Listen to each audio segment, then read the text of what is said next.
The sun had no mercy here. It never did. By 0900 hours, the temperature at forward operating base Kesler had already climbed past 107 degrees Fahrenheit, and the air above the sand shimmered in waves so thick you could almost grab them. The horizon itself looked warped, distant ridgelines, bending and fracturing like a broken mirror. Heat devils spun off the rocks. The sky was white, not blue, the color of something bleached down to nothing. A color that had no business being called a color at all. Staff Sergeant Dwayne Holloway sat in the partial shade of a camouflage net and felt the metal of his rifle burn his palm when he picked it up without thinking. He set it back down on the canvas roll he kept specifically for that purpose. Everything burned here.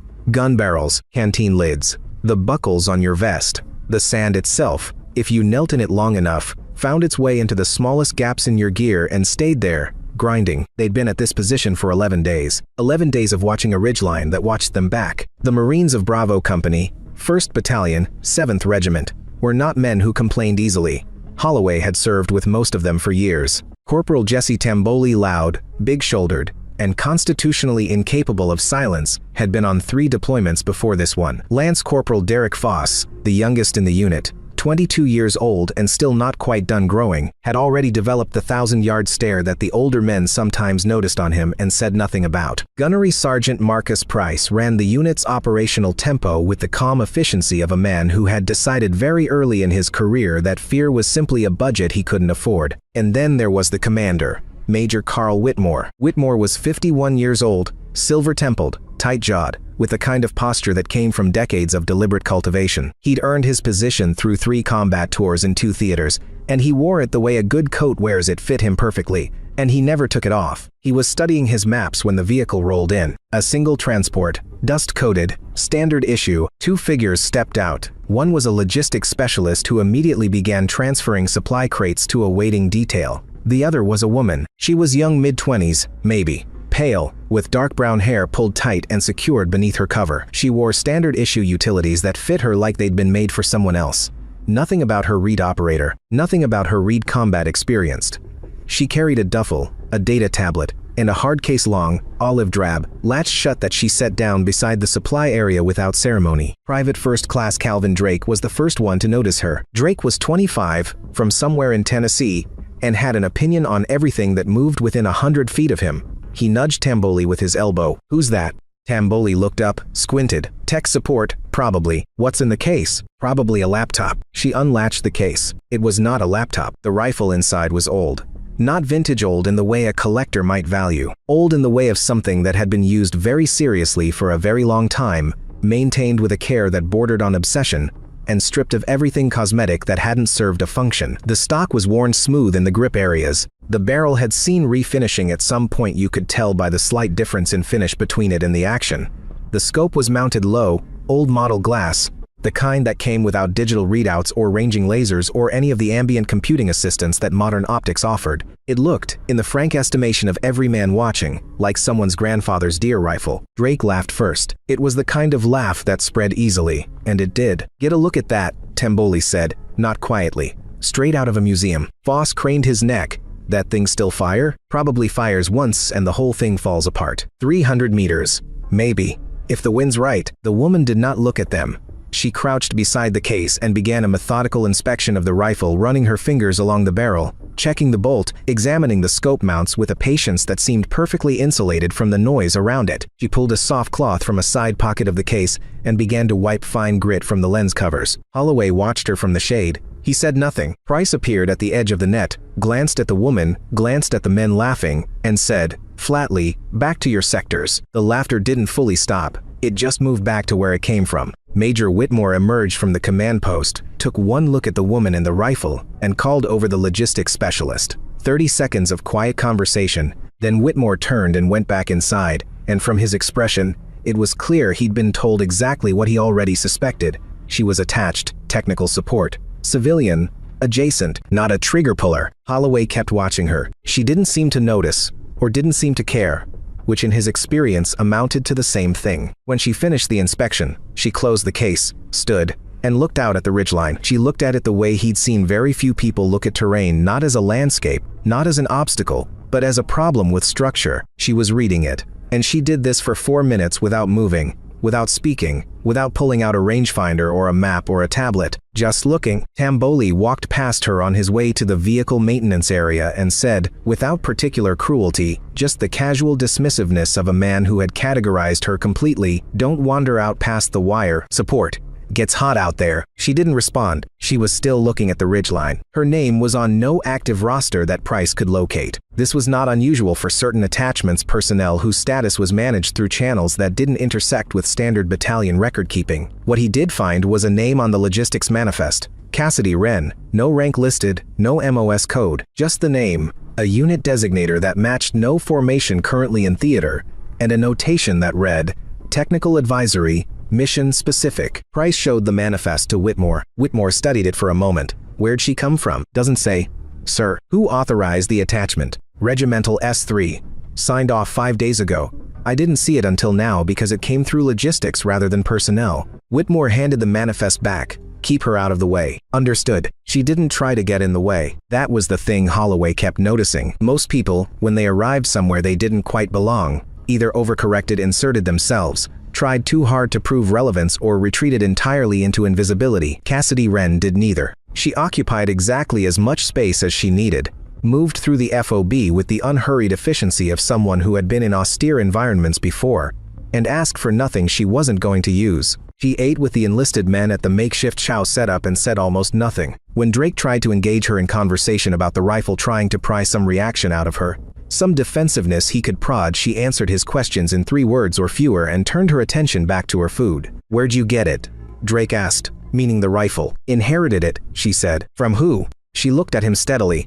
"Someone who didn't need it anymore." That ended the conversation. The 3rd day after she arrived, she requested permission to establish an observation post at the high point on the eastern flank, a rocky protrusion that offered an unobstructed view of the terrain they'd been struggling to read. The request went through Price, who took it to Whitmore. Whitmore said no. The position had no natural cover for a prone shooter, too exposed to heat shimmer distortion to be optically reliable at distance, and was accessible by a route that would take her through a corridor they hadn't cleared. Price relayed the denial. She accepted it without argument, nodded once, and returned to whatever she'd been doing. But she kept watching the eastern ridgeline from wherever she was standing. Gunnery Sergeant Price had spent 22 years reading people, and there was something about Cassidy Wren that he couldn't fully categorize. Not her silence, he'd known plenty of quiet operators. Not her patience, that too was common among people who worked the long-range disciplines.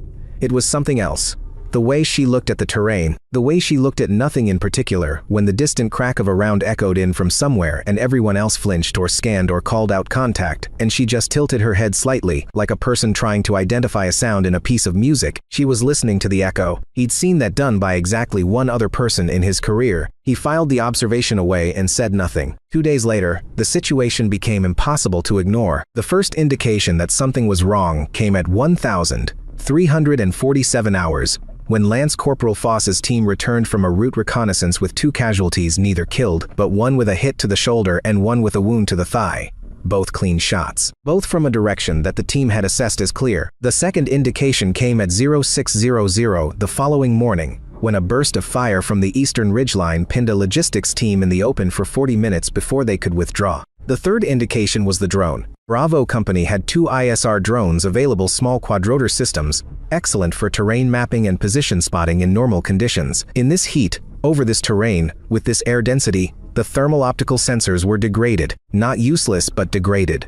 They sent up the first drone at 0800, searched the ridgeline in a systematic grid pattern, found nothing. No thermal signature, no optical indicator of a firing position. Nothing. Major Whitmore stood in the command post with his arms crossed, and there was a tension in his jaw that Price recognized. It was the tension of a man watching a situation narrow around him. "They're using heat masking," the intelligence specialist said. Staff Sergeant Lyndon Park, 34, who'd spent 3 years doing signals intelligence work before cross-training. "Could be a vehicle engine signature, could be a thermal tarp. We can't distinguish. How many shooters? Impossible to say. The strike pattern is consistent with a single shooter.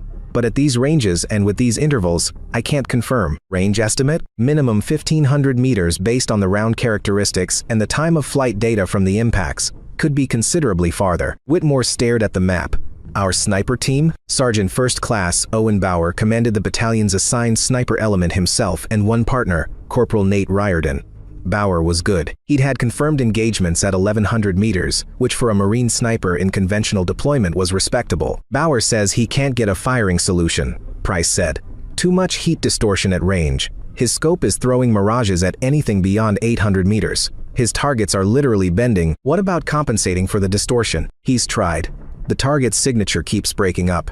He can't hold a point long enough to establish a confident aim. Whitmore was quiet for a long moment. Outside, the heat bore down on everything with the patient violence of something that had been at it for a very long time. Bauer tried again at 1,100. He'd repositioned to a shadow draw on the north side of the compound, which gave him a slightly different angle on the suspect sector and reduced the shimmer distance by perhaps 100 meters. He'd also switched to a different round, a heavier grain projectile that he hoped would resist atmospheric deflection better than his standard load. He'd adjusted his scope turrets based on his best estimate of the target range, which he pinned at approximately 1,800 meters after studying the strike angles and timing of the incoming fire. He lay in the draw for 40 minutes. He found nothing. It wasn't that the ridgeline was featureless, it wasn't. There were rock formations, shadow pools, irregularities in the terrain that in cooler conditions would have been readable with precision, but in this heat, through this glass, at this range, the image kept breaking apart. Features that should have been fixed and identifiable rock formations, shadows, the edge of a particular outcropping that intelligence had flagged as a possible firing position rippled and shifted. He could not see what was shooting at them, and whatever was shooting at them was patient. Patient in a way that suggested either exceptional discipline or complete confidence, because there were no rushed shots, no panicked fire, no wasted rounds. Every round that had come in had served a purpose. The effect was methodical, not frantic, the work of someone who had time on their side and knew exactly what they were doing with it. At 1,315 hours, a 4-man reconnaissance element from 2nd Platoon moved to clear a supply route to the south. They were 2 minutes out when a single shot hit the lead man's radio, not the man. The radio in a way that disabled their communications and halted the element cold. A radio. Hit from a distance Bauer couldn't reach. The element withdrew. Drake was standing near the vehicle line when Holloway walked past and said, quietly, without breaking stride, "Not laughing now." Drake didn't answer. Hamboli was cleaning his weapon in the shade. He was still confident in the general way that men are when they haven't fully processed a situation. But there was something tight around his eyes that hadn't been there 3 days ago. He'd been on 3 deployments, as mentioned. He knew what it felt like when the situation was in hand. This didn't feel like that. At 1,440 hours, a second drone went up. It stayed up for 19 minutes, completed its grid pattern, and returned with the same result as the first. Nothing. Whatever was out there was invisible to them. Whitmore called a coordination meeting. Bauer laid out what he knew, which was less than anyone wanted. Park offered his analysis, which added little new ground. The intelligence picture was incomplete. The targeting picture was incomplete. They were being systematically degraded by something they could not locate, identify, or engage. The meeting ended without a plan. Price stepped outside the command post and found Cassidy Wren sitting against the exterior wall in the only patch of shade on that side of the structure. Her back straight, her eyes, as always, on the eastern ridgeline. She had a small notebook open on her knee and was making marks in it with a pencil. He looked at the marks and recognized them as some form of wind and atmospherics notation, temperature gradients, perhaps, or atmospheric density estimates at various elevations. "You've been watching it since you got here," he said. She didn't look at him. "It's worth watching. What do you see?" She was quiet for a moment. "A shooter who's been in that position for at least 48 hours. Possibly longer. He's not moving between shots. He's embedded. The firing intervals suggest he's working alone." Price studied her. "You're getting all of that from the sound of the shots? From the echo signature. Where the echo comes from and how it behaves tells you about the firing position relative to the terrain features." She paused. "He's in a depression, probably using the rock as a natural suppressor for the muzzle blast. That's why your drone isn't finding a heat signature. He's not exposed to the sky. He's underneath something." Price was quiet for several seconds. "How far?" he asked. She looked at her notebook. 2,800. Give or take 50 meters. He looked at her for a long moment. "You can reach that?" She finally looked at him. Her eyes were a pale gray-green, unremarkable in color, remarkable in what they contained, a stillness that wasn't vacancy, a calm that wasn't absence. It was the calm of someone whose attention was entirely organized. "I'd like to try," she said. She made the request formally. She went to Price. Price took it to Whitmore, and Whitmore heard it out with the controlled patience of a man who had made a decision before the request was finished and was simply waiting for it to conclude so he could deliver his answer. "No," Whitmore said. "Sir, She has a read on the position that Bauer doesn't have. Bauer is an MOS qualified scout sniper with a confirmed track record in this theater. She is a technical advisor whose credentials I cannot verify, with a rifle that should be in a museum, asking to attempt an engagement at a range that exceeds everything we have documented in this unit's history. He paused. No. Price returned with the answer. Wren nodded. Returned to her notebook. At 1,617 hours, the situation changed. A 5-man element from 3rd Platoon was moving along a supply corridor to establish a fuel cache when the shooting started again. 2 rounds in rapid succession, not aimed at the men, but at the vehicles, hitting both the lead truck's engine compartment and the rear truck's tire. The element was immobilized in the open, in direct sun, with no cover, in a corridor they'd assessed as safe. They had perhaps 20 minutes before the heat became a medical emergency, and the shooter, now almost certainly aware of their position, had a clear line on any route they might use to extract. Whitmore received the situation report. He stood very still for a moment, then he looked at Price. Get her. She was already moving when Price came out of the command post. She had the rifle case open, the weapon assembled, the scope covers off. She was checking the bolt one smooth action, the mechanical sound of it clean and precise, and reaching into a small pouch for rounds that she placed into a 10-round magazine with deliberate, unhurried fingers. Commander wants to know your confidence level, Price said. She thought about it for an honest moment. High, she said. Not certain. High. What do you need? Clear to the eastern wire. I'll find my own position. Tamboli, watching from 15 feet away, said to no one in particular, she's not seriously going out there. Holloway, standing beside him, said nothing. She went out there. The position she chose surprised everyone who was watching. They'd expected her to move to elevation to the rocky protrusion she'd requested access to on her 3rd day, which offered the clearest line of sight. It was the obvious choice. It was the tactically logical choice. She didn't go there. Instead, she moved to a low depression between 2 vehicle berms, a shallow V-shaped cut in the ground that put her almost flat with the surface of the desert. It was completely exposed, no rock cover, no overhead protection. The sun hit it directly, which meant the ground temperature in that depression was higher than anywhere else near the wire, possibly 140 degrees on the surface, enough to distort air immediately above it. That, as it became apparent, was precisely the point. In the low depression, she was below the worst of the atmospheric shimmer that degraded optics at this range. The distortion happened above her. She was shooting beneath it. The angle to target from that position, combined with her elevation, gave her a trajectory that passed through cleaner air than anything available from higher ground. She'd been thinking about this since she arrived. She went prone. The rifle went to her shoulder like something returning to its natural state. She did not use a bipod. She built a rest from a small sandbag she'd brought from the equipment area, one sandbag, positioned under the forestock, and let the rifle settle into the natural cant of the terrain. Her body aligned itself with the weapon in a way that took no visible effort, the geometry of it working out through muscle memory and habit rather than conscious adjustment. She lay completely still. Through the scope, the ridgeline was cleaner than Bauer had seen it. Not perfect, nothing was perfect here, but the shimmer was below the worst threshold, and the features she'd been studying for 11 days resolved themselves with enough definition to work with. She found the rock formation. She found the depression beneath it. She waited. The heat bore down on her back. The sand against her elbows was the temperature of a stovetop. The air around the rifle barrel shimmered in the sight picture, and she cataloged it, the movement of it, the pattern of it, the way it cycled in relation to the slight breath of wind coming off the ridgeline from the northeast at what she estimated was 4 to 6 miles per hour, gusting occasionally to 8. She breathed. Once, twice, 3 times. Slow. Behind her, at the wire, the Marines who had gathered to watch stood without speaking. Tamboli had his arms crossed. Foss was leaning forward slightly. Holloway stood completely still. Even Drake, who had laughed the loudest, was silent. Whitmore had come out of the command post. He stood at the wire and watched, and his expression was unreadable, and his jaw was set, and there was nothing in his posture that admitted the possibility that this might work or that admitted it might not. Price stood beside him and said nothing. She was still. The sun was merciless on everything. Inside the thermal tarp that he'd been lying under for 51 hours, the man known to his handlers by the operational name Tariq adjusted his position slightly and brought his own scope to bear on the stalled vehicles in the southern corridor. He had time. He had ammunition. The heat did not bother him in the way it bothered men who had not trained in this specific kind of punishment. He was patient in the way of someone who understood that patience was the entire job. He did not see her. The depression she'd chosen, the low angle of approach, the fact that she was lying below the shimmer line, none of it registered on his sweep. He was watching the vehicles. He was watching the expected rescue approach. He was not watching the ground between 2 vehicle berms near the eastern wire, because no one shot from there. There was nothing to shoot from there. She waited for him to appear. She found him when his scope lens caught the sun. Just for a moment, less than a second, the lens flared. An old optic. Glass.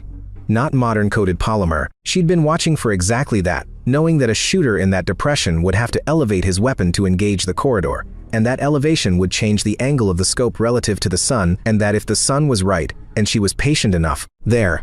A flare. She found the position. It was not a man she saw through the scope. It was a shape, a density difference in the shadow beneath the rock. A shadow that had a slightly different texture than the shadows around it. She measured the wind. She calculated the drop. She thought about the atmosphere at the target end, the density, the heat, the way a bullet would slow and deflect over that distance when the air was this thin and this hot. She had done this math before. She had done it in conditions that made this look manageable. She did not rush. There is a moment, a specific, identifiable moment in long-range shooting when everything external falls away. Not because the shooter wills it to, but because the process itself has consumed every available piece of conscious attention, leaving nothing for the peripheral. The wind becomes a number. The target becomes a point. The trigger becomes a measurement. She was in that moment. The crosshair settled. Held. The trigger broke. The sound of the rifle was not dramatic. It was a single sharp report, loud enough, metallic, with the particular crack of a high-velocity round exiting the muzzle, and then it was gone, carried off by the desert air in the way that sounds are carried off here, absorbed by the heat and the space, leaving nothing behind it. She did not move. She held the scope picture, watched. 1 second. 2, 3, 4, 5. At the wire, nobody spoke. Tamboli had uncrossed his arms. Foss was standing very straight. Drake's mouth was slightly open. Holloway watched. Whitmore watched. 6, 7. The shape beneath the rock changed. There was no drama in it, no explosion, no obvious movement. The texture of the shadow shifted in a way that was subtle enough to be dismissed as heat distortion, except that it didn't shift back. The density difference changed. The thing that had been there was no longer there in the same way. 8 seconds after the shot, Cassidy Wren let out one controlled breath. She did not fire again. She didn't need to. The confirmation came 23 minutes later. A coalition observation element on the far slope, an asset that hadn't been disclosed to Bravo Company's leadership, operating under separate command authority, reported a position compromised, a single KIA, and a cessation of all firing activity from the suspect sector. Park took the report in the signals center and walked it to Whitmore without running. Because Park was the kind of man who did not run unless he had to, but he moved with an urgency that was legible to everyone who saw him cross the compound. Whitmore read it. He read it again. His face did not change in any dramatic way.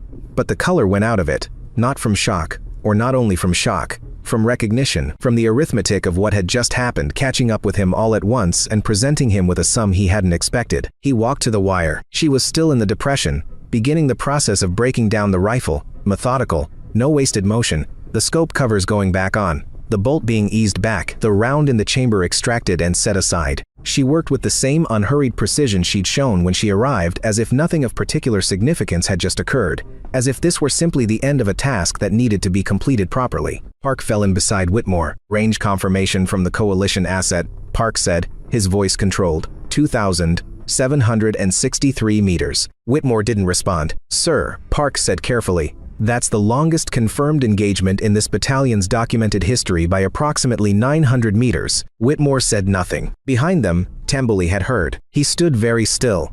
And whatever he'd thought when he'd looked at the old rifle in its case, whatever easy confidence had produced that judgment, he was now in the process of reconsidering, and the process was visible on his face. Foss said, quietly, "Who is she?" Nobody answered. Holloway had walked to the wire alone, a few feet from anyone else, and he was watching her in the depression as she finished breaking down the rifle, and his expression was not surprise exactly, it was something more complex than that. It was the expression of someone who had suspected something and was now watching the suspicion become confirmed, and finding the confirmation larger than the suspicion had been. She stood, picked up the rifle in one hand and the case in the other, walked back through the wire. As she passed Tamboli, she did not look at him. He said nothing. There was nothing to say. She passed Whitmore, who had turned from the wire to face her. "The corridor is clear," she said. "You should get your people out before the light changes." Whitmore looked at her for a moment. "Who are you?" She met his eyes without particular emphasis. "Cassidy Wren, that's a name," he said. Not an answer. She considered this. "Then it's the answer I have for you right now." She walked past him toward the equipment area. Gunnery Sergeant Marcus Price had been in the Marine Corps for 22 years. He'd started at 19. The kind of young that seems like an abstraction until you compare it to the people around you who are also young and understand that none of you have any idea what you're doing yet. He'd learned from men who'd served in places and times that were already becoming history by the time he arrived, and he'd absorbed things in that way, not formally, not in classrooms, but through proximity and attention, and the specific education that comes from watching how experienced people behave when things are very difficult. He'd been attached for 14 months to a specialist unit. He was not going to provide more detail than that, even in his own memory, because it had been that kind of assignment, and in that time he'd met perhaps 8 or 9 people whose relationship to the craft of long-range marksmanship was something he'd classified differently from the relationship that even very good snipers had to it. Not better, necessarily. Different, like the difference between someone who plays an instrument and someone for whom the instrument is the primary language of thought. One of those people had been a woman. He'd known her by a different name.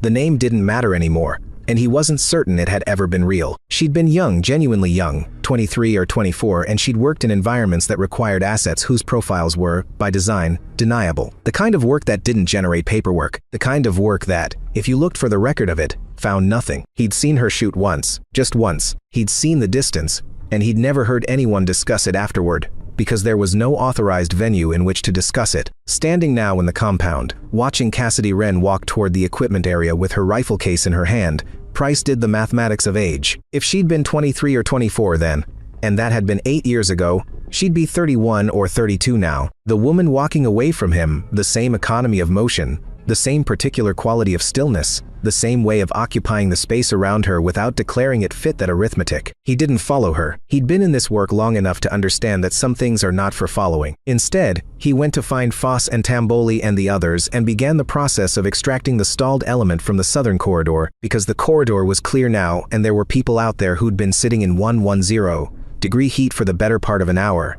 and getting them back was the thing that needed doing. That evening, after the extracted element had been brought in, after the medical checks were done and the vehicles were being assessed for damage, Tamboli found Price at the comms trailer and said, "Gunny, who was she?" It wasn't quite a question. Price looked at him for a moment. "Someone you were rude to." Tamboli had the grace to look uncomfortable. "I didn't know." "No," Price agreed. "You didn't." He let that sit there between them. "Is she?" Tamboli started. "Go get some water. You're dehydrated." Tamboli went. That night, when the temperature dropped to something merely brutal rather than lethal, Holloway found Cassidy Wren at the eastern edge of the compound, sitting on an ammunition crate and cleaning the rifle by lantern light. He sat down on a second crate. Uninvited but not unwelcome, she didn't look up, but she also didn't shift away, and in his experience, that was permission. He watched her work for a while. "Hendricks," he said finally. She paused for one beat, continued cleaning. "What about him? You knew him." It wasn't a question. It was the piece of a puzzle placed on the table, not asking her to confirm it, just placing it and seeing what happened. "I trained with him," she said. "A long time ago." Holloway nodded. He'd known Marcus Hendricks, old Marcus, they'd called him, even though he hadn't been especially old from a deployment 6 years prior. Hendricks had been a ghost of a man in the best sense, present when necessary, absent when not, and possessed of a silence that was not unfriendliness but simply the natural result of having very little interest in noise. He'd been the best shooter Holloway had ever seen work. And Hendricks had spoken, once, briefly, about a protege, not in terms of pride, exactly, but in the quiet way of someone acknowledging something they'd poured significant attention into. "He's gone," Holloway said. "I know. Last year." "I know," she said again, quieter. They were both quiet for a while. The desert at night was different from the desert in the day, cooler, obviously, but also somehow more itself, stripped of the bleaching violence of the sun, darker and more dimensional. "The rifle," he said. She didn't answer immediately. Set down the cloth she'd been using, looked at the rifle for a moment, and something in her expression shifted, not breaking, nothing so dramatic, but a loosening at the edges of something that had been held firmly in place. "His," she said. Holloway looked at it. He understood now what she'd meant when she'd told Drake she'd inherited it, not from some faceless ancestor, from the person who'd taught her to use it, whose hands had been on it for however many years before hers had been, who had, presumably, carried it into places that would never make it into any official account of anything. "Why'd you come back?" he said. She thought about it. "Because I said I would." "To him?" "To him. Before he was gone. He made me promise that if this specific kind of problem arose here, I'd come and handle it. He'd been watching the intelligence picture on this sector for months before he died. He knew something was building." She paused. "So here I am." Holloway thought about that. "That's a long way to come to keep a promise." "He would have done the same," she said, simply. as if it were not a matter that required further analysis. She returned to cleaning the rifle. Holloway sat with her for a while longer, not talking. And the desert made its nighttime sounds, the creak of cooling metal, the distant low moan of wind through the rocky corridor, the particular silence that lives between things in places where the nearest city is very far away. Major Carl Whitmore was not a man who reconsidered easily. It was not that he was inflexible, he'd updated his understanding of situations many times in his career, sometimes rapidly, because survival in complex environments requires it. But there was a particular kind of reconsideration that was difficult for him. The kind that required acknowledging not just an error in assessment, but a systematic failure of the instinct he'd relied on for decades to read people correctly. He'd looked at Cassidy Wren and seen logistic support. He'd been wrong in a way that was not minor. He sat in the command post at 2,100 hours and wrote 3 sentences in his personal log, then crossed them all out, because none of them captured it with the precision he required of himself. Then he went outside and found her. She was sitting against the same wall where Price had found her earlier, in the cooler dark, with the rifle case closed beside her and a cup of coffee she'd sourced from somewhere. "Sit with me for a minute," he said. She gestured at the space beside her. He sat. He didn't speak immediately, which was unusual for him, and she didn't fill the silence, which he noted. "I'd like to offer you a formal position," he said finally, "attached to this unit, extended indefinitely. Whatever classification status you need, we can work through the right channels." She looked out at the dark desert. "I appreciate that," she said. "But I'm not attached to units," she said. "I'm attached to problems. This problem is resolved. There will be other problems. There will be other problems," she agreed. "But they're not my problems yet. When they are, I'll show up." He was quiet for a moment. "You understand that I can't predict where those problems will be. If you're not formally integrated, I understand," she said. He looked at her. "How do we find you?" She considered this with apparent seriousness. "You probably don't. But I find out. That's a hard system to rely on. It's worked so far." She took a sip of the coffee. "Major." He sat with that for a moment. "For what it's worth," he said carefully, "I underestimated you." She looked at him, and her expression was neither forgiving nor unforgiving. It was simply matter of fact, which was in some ways the harder response to receive. "Yes," she said. "You did." He nodded, stood. "Thank you for what you did for my people today." "Thank the rifle," she said. "It's been doing this longer than I have." He almost smiled. "Almost." She left before 0500. The sun was not yet up, but the sky was lightening in the east, the particular shade of pre-dawn desert light that is somehow both cooler and more ominous than the full darkness, gray-blue and flat, the horizon indistinct. The air temperature was still low enough to breathe without effort, and the sand was firm underfoot, not yet heated into the talcum softness it would become by mid-morning. Tamboli was on watch at the vehicle checkpoint, which is how he was the one who saw her go. She came through the checkpoint area with the rifle case on her back and a single pack on her shoulder, moving with the same unhurried efficiency that had characterized everything she'd done since she arrived. She signed out through the checkpoint protocol, doing it properly, no shortcuts, and then paused at the perimeter. Tamboli had been debating for the last 6 hours what he would say if he got the chance. He'd rehearsed versions of it. The standard apology, "I was out of line, I didn't know what I was looking at," that kind of thing. He decided against that formulation. It felt inadequate in a way he couldn't quite articulate. He'd considered just letting her go and saying nothing, which had the honesty of acknowledging that anything he said would be insufficient. "In the end," he said, "I owe you one." She stopped, looked at him over her shoulder. "You owe yourself a second look," she said. "At the next thing you're about to dismiss." He held her gaze. "I'll do that." She nodded, turned back to the desert. "Wren," he said. She paused. "That rifle," he said. "I was wrong about it." She looked at the case on her back as if considering this. "The rifle's not the point," she said. "The rifle's just a rifle. Never was anything else." She walked into the desert. He watched her until the flat pre-dawn light swallowed her up, which didn't take long, because she walked in a straight line and didn't look back, and the desert is very good at taking things away. When she was gone, he stood at the checkpoint for a long time. At 0600, Major Whitmore was shown a report from the Coalition Observation Element. It included a damage assessment, a confirmation of the engagement, and a note, small, procedural, about the identity of the asset involved. The name in the report was not Cassidy Wren. It was a designation. A code. The kind assigned to personnel whose operational activity is managed in ways that conventional reporting structures don't accommodate. The designation had a file attached. The file was short, a single page of summary information, heavily redacted, with timestamps corresponding to activity across multiple theaters over the past 8 years. The final entry read, "Asset confirmed active, status current." Whitmore stared at the designation for a long moment. Then he looked at what was beneath it, in the section marked Informal Designation, Field Reference. It read, Ghost. He set the report down on the table. Park was standing nearby. "Sir, get me coffee," Whitmore said. Park went for coffee. Whitmore sat for a moment in the command post, in the quiet of very early morning, before the heat of the day had fully asserted itself. Outside, he could hear the first sounds of the unit coming alive: footsteps, the distant start of a generator, the low conversation of men at the shift change. He thought about an old rifle in a case. He thought about a woman lying in a depression in the sand, beneath the shimmer line, waiting. He thought about the way she'd walked back through the wire without looking at anyone. One shot. One. He'd been in this work for 28 years, and he could count on the fingers of one hand the people he'd encountered who had earned the right to move through the world the way Cassidy Wren moved through it, quietly, cleanly, without needing anything from anyone, leaving a situation better than she'd found it and asking for nothing in return. She was gone before the sun came up. She was gone before he'd finished his first cup of the day. He didn't know where she was going, and he understood that this was not information he was going to have access to, and he was, for perhaps the first time in his career, entirely at peace with that particular not knowing. Behind the command post, Holloway was breaking down his gear and thinking about what she'd said. He would have done the same. Simple, no drama. A statement of the way things were, offered without expectation that anyone would find it remarkable. That was the thing about her, he thought. Not the shot, not the distance, not the rifle, which had been laughed at and was now treated with the specific reverence that men give to objects that have made them feel small in a productive way. It was the fact that none of it required an audience. She'd come because she'd promised to come.